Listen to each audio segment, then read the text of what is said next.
Are you a piece of trash you don't wanna be? Don't worry, so am I. There is hope for us though, and in Fontaine, hope is represented by this good boy. I am a soil-pilled Moch Maxine, sister of the loam. Today we are gonna talk about Risley. I will give you my schizophrenic analysis of who he is, but first we are gonna talk about his story. You know, it's really funny because he's very Sigma, and on top of that he looks like a wolf. You know, I like cats, but look how good of a boy he is. Quick announcement, look at this cat. I don't know who made this, but this person is a genius. I guess God made this cat. Leave a like and a comment if you think this cat is soil maxing. So, his story starts on the street, because at a very young age, Risley became an orphan. He was taken by a foster family, but his parents were abusive, which led him to run away from that house. So, streets it is again. Fitting the steampunk aesthetic, there has to be some sort of lower class that's really good with creating things out of junk. Now, paint his hair blue and make him mentally ill and we get Jinx. Well, at least Jinx was protected by someone. Risley didn't have such a luxury, so while fantasizing about his revenge, he came up with the idea for his gauntlets, or rather their first iteration, since there would be as many of them as my relationship attempts. Actually, they weren't even gauntlets at this point. It was a pair of bracelets, I guess, that could launch nails at high speed. So he was somehow getting by, until the day his family reunion came. Risley had such a good time reminiscing over the good old days with his family that the entire room became a mess, and it looked something like this. So he killed his abusive foster parents to save his adoptive siblings. After this entire ordeal, his mind just filled with a murky fog. There was nothing in this life worth remembering, and with nothing to remember, he wished to die on this day. His wish didn't come true, fortunately, since I would have had to come up with a different idea for this video. He woke up in a hospital bed, with hands cuffed to the metal rails. A well-dressed woman asked him for his name. Keep in mind he's like 13 here or so he basically stole the name of some old man that he saw on an obituary. He didn't really like it, but you know how kids are these days. It sounds like Rizzler after all. After all this suffering, he didn't yet know that choosing this name would be the first step of his rebirth. The next step was his trial. In one of his character stories, it says that, looking at his bloody hands, guilt took root in his heart. I guess he didn't wash his hands in those few days spent in the hospital. Whatever might be the case, this sight made him feel really guilty. Sure, he attacked his abusers, but the justice system in Fontaine is as absurd as the one in real life, or maybe taking a life that inflicted so much suffering is not just after all. It's up to you to decide. This makes Risley's and Fontaine's stories cool though. They make you question your morality, and yeah, there are better pieces of media to do that, but come on guys, at least making somebody interested in contemplating the question of morality is a net positive, or really any other question we see in these stories.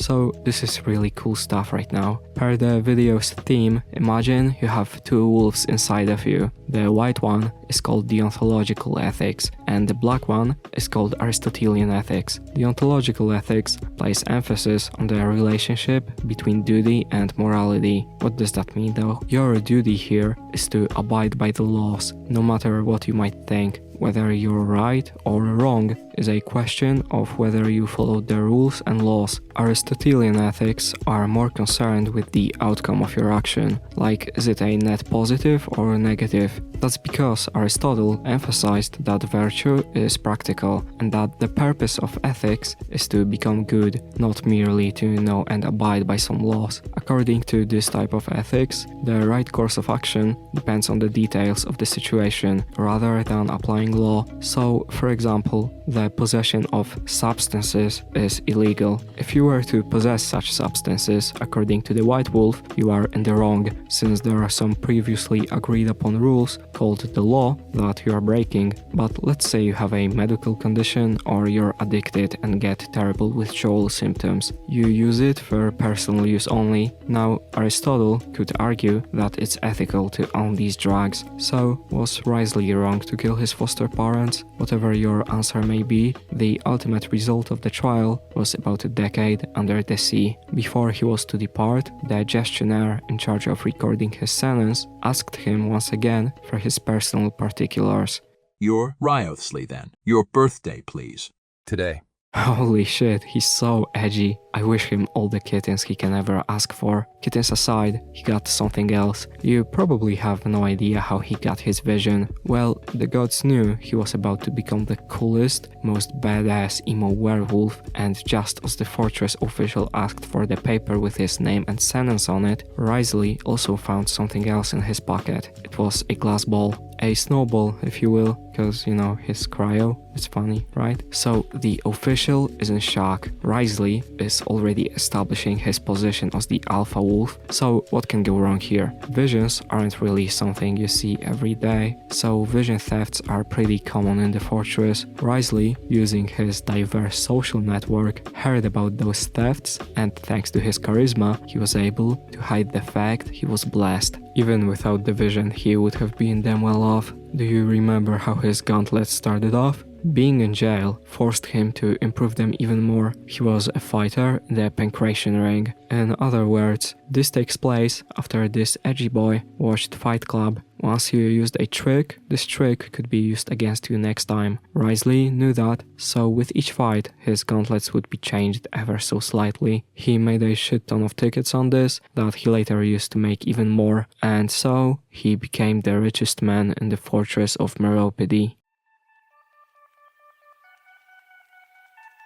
So, my man Risley is a hustler, a top G of the underground. The Andrew Tate, okay, this is too much.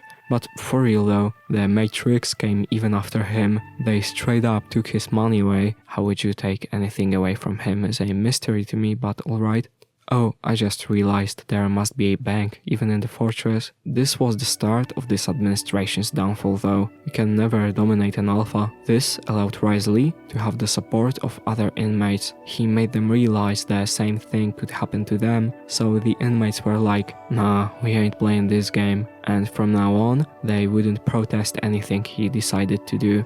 Wolfboy was so pressed though, and no wonder after losing all his money, that he did the manliest fucking thing he learned in the Hustlers University. He challenged then current administration to a duel. Guess what? That administrator, the bitch of a man he is, ran away last second. This caused a small, tiny conundrum. The duel was supposed to take place on the day Risley's sentence was ending. There was nobody to sign his exit papers now, so Risley, the Sigma wolf he is, just walked into the empty office and named himself the fucking ruler of the fortress. And just like his grace entered the office, now we are going to enter his heart and soul. So, you remember when I told you about the two wolves? While Fontaine is deontological, Rizzler seems to be Aristotelian. That's why we are looking at his heart now. His morality, as the theme of this video suggests. Before he became the administrator, you could get almost anything for your tickets. Whether it was illicit substances, murder, you really only had to name it. Wolfboy doesn't want anybody to suffer like he once did, and that's his motivation. He judges what's right and what's wrong based mostly on the outcome. While yeah, he felt guilty for killing his foster parents, this act was purely Aristotelian in nature. Take away life, so that life can no longer inflict suffering on others. Even though he later decided that this exchange was not equal, this Aristotelianism sticks with him. While he prefers not to use force, if the situation requires it, he will. Even while playing through the story, you will see him act like this, try to spot it, and the whole entire prison works on this premise. I'd like you to maybe try and spot this on your own, but for those who can't be bothered, here goes a spoiler. So, the Forbidden Zone in the fortress is actually the entrance to the Primordial Sea. When the traveler enters the prison and starts to uncover its secrets, Risley has to use his resources in order to follow our every step. We then start looking around this Forbidden Zone, so he sort of kidnaps Lunette and leaves Reminette outside the fortress for a while. The possibility of unauthorized individuals uncovering this entrance is something extremely dangerous. That's why he has to make these decisions. The spoilers end here, so now moving on to his soul. He strongly believes that inmates deserve a place to be reborn in, just like he was once reborn. While being praised for his ability to take care of thorny problems, such as leading the prison, he answers, "You've got the wrong end of the stick. They just wanted somewhere to lead well-ordered lives, and I gave them the tranquility they required." He believes these people simply weren't fit for their overworldly society, and as such, being born into a world they don't fit in, he believes it's their right to start over. He doesn't even see this as some thorny problem. To his grace of Riz, this is just natural. He's also more of an observer, rather private and secluded. While our world is certainly not the world of Genshin Impact, I think this story is transformative either way. It reminds me of the story about the Buddha's meeting with fear. I will tell you a short summary of the story. There was once a very intelligent man who went on the path of darkness. In order to win his teacher back, per the teacher's challenge, he started killing people and gathering their fingers around his neck. He was supposed to do that up to the point he had 100 of them. This man was Angulimala. He once encountered the Buddha on his path, whom he could not catch up to, no matter how fast he ran. After finally catching up to him, Angulimala fell to his knees out of exhaustion. However, the Buddha uses his teachings and power to bring this ruthless killer to the right path. So, what can we take away from this story? No matter who you are, there is always room for redemption, and Risley represents this idea.